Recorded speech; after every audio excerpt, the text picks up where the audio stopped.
di puta ka. Huwag mo akong tatakutin. Mayaman ka, may impluwensya ka, may pera ka, may connection ka. Yes, ako isang hamak lamang na pulubi.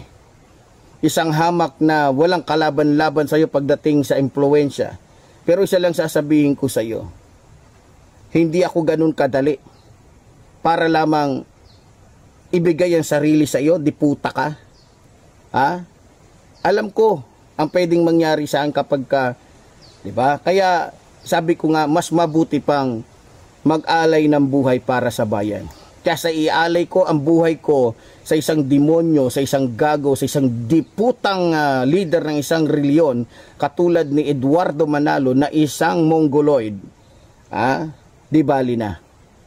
Alam niyo mga minamahal ko mga kababayan, alam ko marami sa mga kaibigan kong nag-aalala, pamilya ko nag-aalala, pero tatayuan ko to. No? Tatayuan ko to. Sa totoo lang, nakakatawa nga eh. Kung ano-ano na lang yung kanilang sinasabi, kesyo ako daw si Richard Macanas, kesyo ako daw si Jeffrey Macanas, pero pag sinabi, ay Christian Macanas pala, ako daw si Richard Palacio, putang inang yan, kung ano-ano na lang pinapangalan nyo sa akin. Diba? Kung ano, ang gagaling ninyo, akala ko ba magaling kayo manghula? Kung nahulaan nyo sana, kung nalaman nyo sana kung ako talaga, hindi sana tinanggal ko na yung face mask ko. Pero hindi.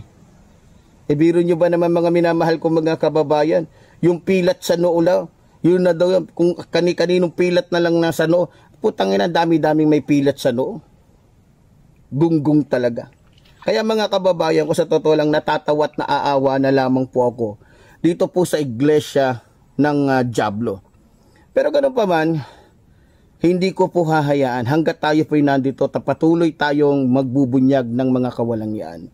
Alam niyo, sa totoo lang, itong eleksyon na to na parating, sigurado po yan. Isa sa reliyon na talagang kumikita tuwing eleksyon ng bilyon-bilyon ay itong iglesia ng Diablo. Limpak-limpak na pera na naman ang matatanggap yan. At hindi lang yun, pag nanalo pa yung politikong binoto nila, sigurado na marami na naman silang makukuhang pabor.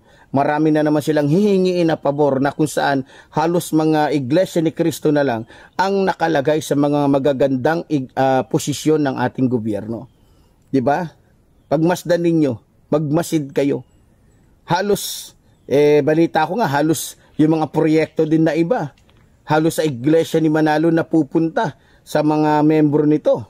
No? Hindi nga sila, sabihin na natin, hindi nga sila humingi ng pera. Pero ang daming hinihinging pabor na kung saan pera pa din ang kalalabasan.